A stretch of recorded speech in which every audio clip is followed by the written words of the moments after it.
Le Parlement britannique décidera ce soir si Boris Johnson, accablé par le scandale de ses soirées pendant la pandémie, pourra conserver son poste à la tête du pays. Les candidats de la majorité présidentielle arrivent en tête dans 8 circonscriptions sur 11 chez les Français de l'étranger. Ils seront face aux candidats de l'Alliance de gauche NUP dans 10 territoires. Alors que les combats se poursuivent dans le Donbass, le président Zelensky s'est rendu dimanche sur la ligne de front. Kiev a été touché par des frappes aériennes pour la première fois depuis plus d'un mois. Sous la pluie de Cardiff, le Pays de Galles se qualifie pour le prochain mondial de foot au Qatar en barrage. Immense déception dans les rangs ukrainiens, éliminés. Le Partygate continue de le poursuivre. Le Premier ministre britannique Boris Johnson sera soumis ce lundi soir à une motion de défiance par la Chambre des communes. Il est critiqué pour sa participation à des soirées arrosées dans les jardins de Downing Street pendant la pandémie de Covid-19. S'il n'obtient pas une majorité absolue de votes, la recherche d'un successeur sera lancée au sein des Tories, le parti conservateur britannique. Le seuil de 15% des membres du groupe parlementaire qui demande une motion de défiance contre le Premier ministre a été dépassé. Par conséquent, un vote de défiance aura lieu ce soir à la Chambre des communes entre 18h et 20h et nous annoncerons le résultat peu de temps après. L'affaire a été ravivée par la publication d'une enquête interne accablante la semaine dernière. Le Premier ministre a été hué à son arrivée aux célébrations du jubilé de la reine Elisabeth. Et d'après un sondage, 3 Britanniques sur 5 estiment qu'il devrait démissionner.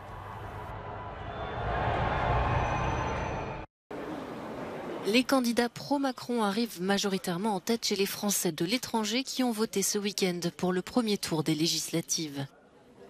Le camp du chef de l'État est arrivé en tête dans 8 circonscriptions sur 11, mais il est talonné par les candidats de la NUP, l'Alliance de la gauche, qui sont parvenus à se qualifier pour le deuxième tour dans 10 circonscriptions.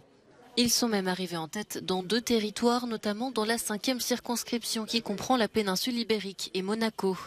L'ex-premier ministre Manuel Valls, investi par la majorité, y a subi une lourde défaite en ne parvenant pas à se qualifier pour le deuxième tour. « Je ne peux pas ignorer mon score et le fait que ma candidature n'a pas convaincu », a déclaré l'ancien premier ministre sur Twitter avant de quitter le réseau social. Selon les chiffres provisoires, les Français de l'étranger semblent s'être davantage mobilisés qu'en 2017, même si la participation reste très basse. Elle est située entre 12 et 29% selon les circonscriptions. Autre enseignement, la popularité du vote électronique accessible aux Français de l'étranger et qui a concerné 77% des suffrages. Les électeurs de la métropole s'exprimeront eux dimanche avant le deuxième tour le 19 juin. C'est dans cette église de la ville d'Owo, dans le sud-ouest du Nigeria, que le massacre a eu lieu dimanche. Des hommes armés ont fait irruption pendant la messe de la Pentecôte, tuant des dizaines de fidèles, dont plusieurs enfants, selon la police. De nombreuses personnes ont également été blessées. Les assaillants étaient armés de fusils et d'explosifs. Les survivants sont sous le choc. C'est absolument incroyable que quelqu'un vienne et ait l'intention de tuer tout le monde dans cette église. Ceux qui s'enfuyaient se faisaient tirer dessus de l'extérieur. Ceux qui étaient à l'intérieur se faisaient tirer dessus de l'intérieur. Ils ont jeté de la dynamite pour faire sauter l'autel jusqu'au sanctuaire. L'attaque n'a pour l'heure pas été revendiquée. Les attentats contre des sites religieux sont relativement fréquents au Nigeria, où les tensions s'exacerbent parfois entre les communautés chrétiennes et musulmanes. Toutefois, le sud-ouest du pays est d'ordinaire épargné par les djihadistes et les bandes criminelles, actifs dans d'autres zones.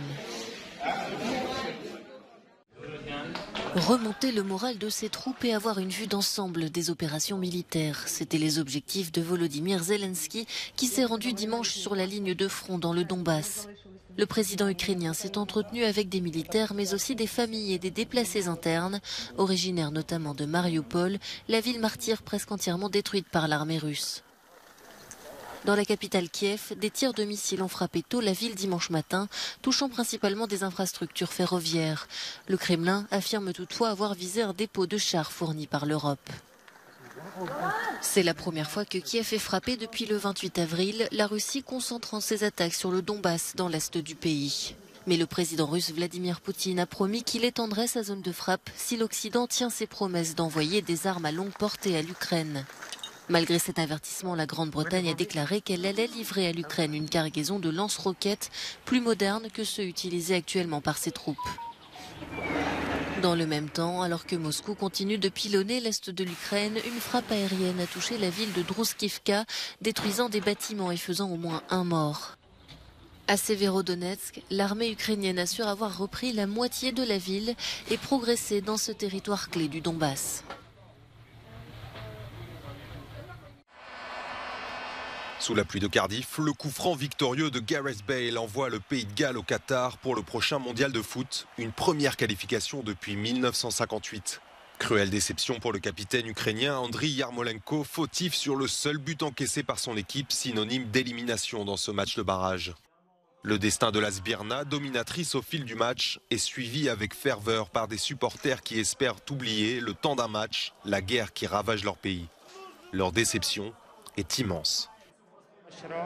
C'est très décevant, nous étions extrêmement nombreux à souhaiter une victoire. Une victoire ô combien nécessaire pour le peuple ukrainien. La vie continue. Aujourd'hui, nous devons mener des batailles autrement plus importantes. Pas sur un terrain de foot, mais sur le champ de bataille. Les forces armées ukrainiennes nous montrent l'exemple pour combattre, chacun sur son propre champ de bataille. Le Pays de Galles, dernier qualifié européen, rejoindra son voisin anglais, les États-Unis et l'Iran dans le groupe B pour le début de la compétition en novembre. Même sur un pied, Rafael Nadal reste le patron à Roland-Garros. L'Espagnol a remporté ce dimanche son 14e titre sur la terre battue parisienne en écrasant le Norvégien Casper Ruud 6-3, 6-3, 6-0. Il s'agit du 22e trophée en Grand Chelem pour Nadal qui a dû jouer avec une blessure au pied gauche durant tout le tournoi. J'ai pu jouer pendant ces 2 semaines dans des conditions extrêmes. J'ai joué avec des injections sur les nerfs pour endormir le pied. C'est ça qui m'a permis de jouer pendant ces 2 semaines. Je n'avais aucune sensation sur mon pied parce que mon médecin a pu faire des injections anesthésiantes sur les nerfs. Après ce nouvel exploit, se pose désormais la question de l'avenir pour Rafael Nadal, et notamment Wimbledon qui débute dans 3 semaines. Wimbledon est une priorité, ça l'a toujours été. Si je suis capable de jouer avec des anti-inflammatoires, oui. Mais jouer avec des injections anesthésiques, non. Je ne veux pas me mettre à nouveau dans cette position. Cela peut arriver une fois, mais non, ce n'est pas une philosophie de vie que je veux suivre. À 36 ans, le monstre sacré du tennis continue de s'accrocher malgré l'enchaînement des blessures. Mais même si rien n'est jamais sûr avec Nadal, il se pourrait bien qu'il ait soulevé dimanche à Roland-Garros le dernier trophée d'une immense carrière.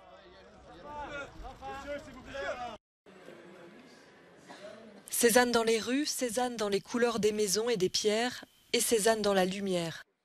À Aix-en-Provence, les touristes viennent pour se plonger dans l'œuvre du grand peintre français. La ville est un lieu de pèlerinage pour les amateurs du peintre, viscéralement attachés à la Provence. Pour le tourisme, Cézanne est l'ADN d'Aix-en-Provence, car il est la plus célèbre personnalité de la ville, celle qui l'a faite briller dans le monde entier.